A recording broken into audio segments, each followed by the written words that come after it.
Dans cette vidéo, je vais vous montrer comment j'ai fait un ratio risque récompense de 1 pour gagner 3 sur EuroUSD ce matin. Je pense que j'ai pris la position vers 1h du matin.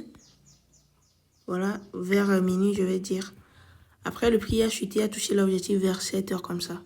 Donc, je vais vous montrer comment j'ai pris la position, comment j'ai analysé, comment j'ai pris la position. Dans la journée d'hier, j'ai décidé d'arrêter avec les signaux. Donc, j'ai envoyé un message dans mon canal public. Après réflexion, j'ai décidé d'arrêter la distribution de signaux. Désormais, je vais me concentrer sur le partage d'analyse. Je vais partager toutes mes analyses ici. Et les conseils, les commentaires, les enseignements pédagogiques, je vais vraiment tout partager dans ce canal public, plus de canal privé. Donc, je vais tout partager ici directement afin que chacun puisse apprendre et progresser par lui-même. Maintenant, ceux qui étaient dans le canal privé des signaux, qu'est-ce qui va se passer? J'ai décidé de les former gratuitement. C'est-à-dire, il suffit juste qu'ils me contactent et ils auront accès gratuit à la formation de day trading avec un accompagnement privé. Parce que je suis personnellement tous mes étudiants. Pas de groupe, pas de quoi que ce soit. Donc, c'est ma façon de les remercier pour la confiance qu'ils ont placée en moi tout ce temps. Donc, mon but est de vous rendre indépendant, discipliné dans vos décisions et surtout confiant sur le marché. C'est mon objectif. Donc, plus de signaux, tout sera dans ce canal public.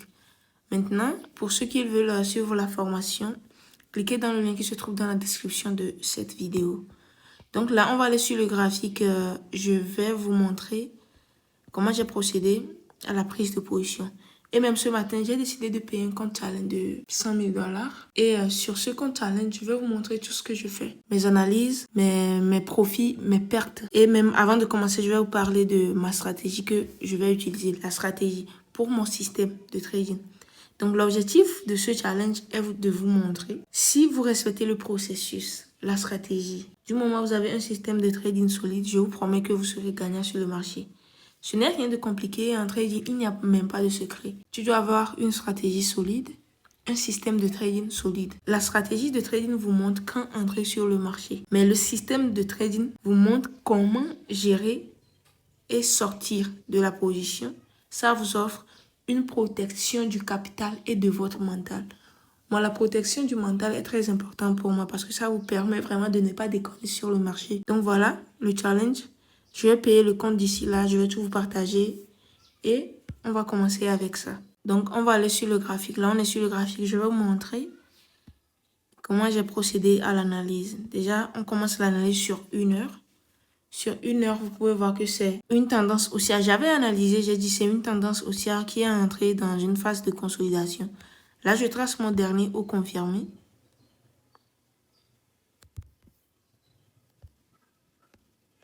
Et son bas.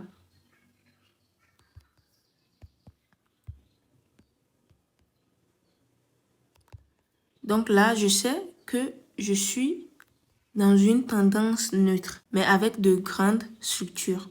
Et comme c'est une grande structure, je peux travailler sur les structures mineures à l'intérieur. Je suis dans quel mouvement? C'est un mouvement haussier. Sur 15 minutes, s'il y a un retournement ici, je considère ça comme une tendance haussière. Et c'était le cas. S'il y a un retournement plus haut ici, sur 15 minutes, ça veut dire que la tendance baissière peut commencer. Donc voilà. Je pars sur 15 minutes pour continuer mon analyse. Voir que je sais passer très vite.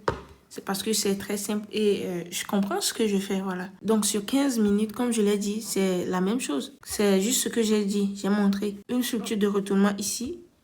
Et plus haut, une structure de retournement qui nous montre que la tendance baissière peut commencer. Donc je vais tracer ça. Dernier haut confirmé. Et son bas. Voilà, déjà ça c'est une structure de retournement. Maintenant, si on revient sur 1 heure. 1 heure, vous allez voir que le prix est sur une résistance. Donc, c'est une confluence. Probablement, ça peut repousser le prix en fait. Donc là, sur 15 minutes, on va identifier les structures Voilà, la tendance baissière a commencé ici probablement. Mais après, qu'est-ce qui s'est passé? Le prix a créé une autre structure ici, un bas confirmé et son haut. Donc du moment où le prix évolue, vous devez faire la mise à jour. Donc le prix a créé un bas confirmé et son haut. Qu'est-ce qu'on doit faire? Chercher une zone pour vendre.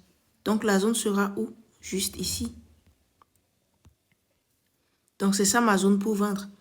Le prix a touché la zone maintenant. Je vais aller sur 1 minute pour chercher de confirmation d'entrée parce que le prix a touché la zone. Si le prix n'avait pas touché la zone, je n'allais pas chercher de confirmation d'entrée. Maintenant, avant de descendre, je dois savoir que sur 1 minute, ici peut être un retournement de tendance sur 1 minute. Et ici, là, je dois m'attendre aussi à un retournement sur 1 minute avant de vendre. Donc, je pars sur 1 minute. Et déjà, ça, sur 1 minute, pour moi, ça doit être une tendance haussière. Bon, ça sera probablement une tendance haussière. Donc, je pars sur 1 minute. Je sais déjà ce que je veux voir et à quoi je peux m'attendre. Donc, voilà, c'est une tendance haussière. C'est une tendance haussière. On va juste travailler sur sa structure comme on le fait. Donc, là, on identifie le dernier haut confirmé et son bas. Le dernier haut confirmé, c'est ça. C'est en haut, je vais chercher ça. C'était ici.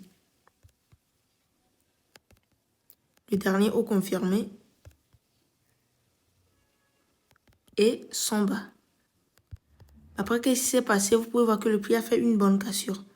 À la cassure ici, je n'ai pas cherché à vendre parce que pour moi, c'était une fausse cassure. Mais après cette bonne cassure maintenant, j'ai juste tracé deux zones pour vendre. Et ma zone pour vendre était ici.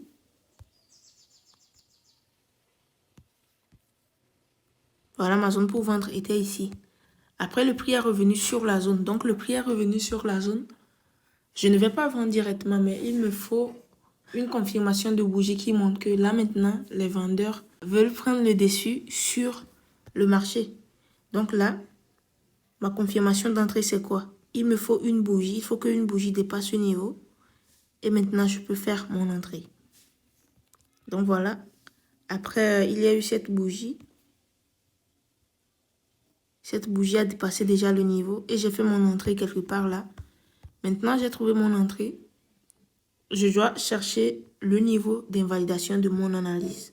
Là où je vais mettre le stop loss. Donc là, mon stop loss, maintenant, je reviens sur 15 minutes pour avoir une vue globale et mettre ça.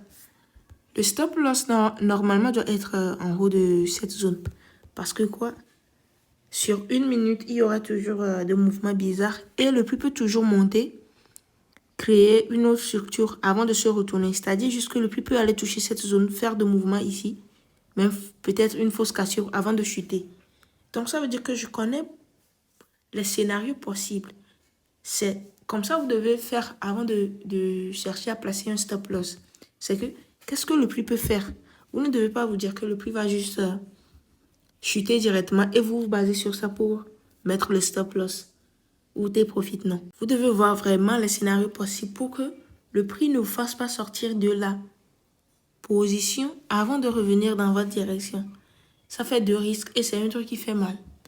Donc, le mieux, vous placez bien le stop loss. Vous voyez les scénarios possibles. Donc, ça veut dire que vous devez travailler sur votre mentalité, voir les choses possibles, l'accepter avant d'entrer en position. C'est très important. Donc, pour ça, moi, je savais probablement que le prix, probablement, je dis, donc peut monter encore. Donc, j'ai mis mon stop loss sur 10. Parce qu'il peut y avoir même une fausse cassure après. Et le T-profit, maintenant, je l'ai juste mis sur 30. Donc, après, le prix a chuté, comme je l'ai montré dans mon canal. Voilà, le prix avait même fait une fausse cassure de ma zone avant de chuter. Donc, imaginez, vous avez serré le stop loss pour avoir juste un bon ratio. Je vois sur les réseaux, il y a des traders qui serrent juste les stop loss pour avoir un bon ratio risque-profit. Non, on ne sert pas le stop loss pour avoir un bon ratio risque-profit. On place le stop loss en fonction du niveau d'invalidation de l'analyse. Et maintenant, on met le T-profit en fonction de la structure que le marché présente et en fonction maintenant du niveau d'invalidation. Donc, vous pouvez voir qu'il y a des choses à prendre en compte. On ne travaille juste pas, on ne met pas juste les take profit, les stop loss au hasard. Donc voilà, moi je suis sortie, mais après le prix a bien chuté. Jusqu'à combien? On peut dire 7, hein. 70 pips, ce qui fait 7%. Mais bon, pour moi, j'ai respecté ma position. J'ai tout placé, donc je ne vais pas commencer par me dire si je savais, j'allais mettre, j'allais... Au même moment, vous dites si je savais, j'allais mettre ça plus bas, l'objectif plus bas. Au même moment, le prix peut se retourner sans aller toucher, sans aller jusqu'en bas là. Donc le mieux, mettez un truc réaliste. Ou soit si vous mettez plus bas aussi, vous pouvez le faire. Si vous mettez l'objectif plus bas, vous devez savoir juste que c'est pas chaque fois le prix va aller jusqu'à votre objectif. Et vous devez appliquer la gestion de position pour ne pas ressortir en perte après au cas où le prix se retourne contre vous. Vous devez, quand vous prenez la décision sur le marché, vous devez connaître l'avantage et les inconvénients avant de travailler. Ça va vous permettre d'avoir l'esprit tranquille. Donc après le prix a chuté, là, la mise à jour, le prix peut créer une autre structure après chuter. Cliquez juste sur le lien qui se trouve dans la description de cette vidéo et vous pouvez lire les avantages et tout, le programme et tout. Et vous pouvez vous inscrire. Donc, merci d'avoir suivi cette vidéo jusqu'à la fin. J'espère que vous avez appris quelque chose.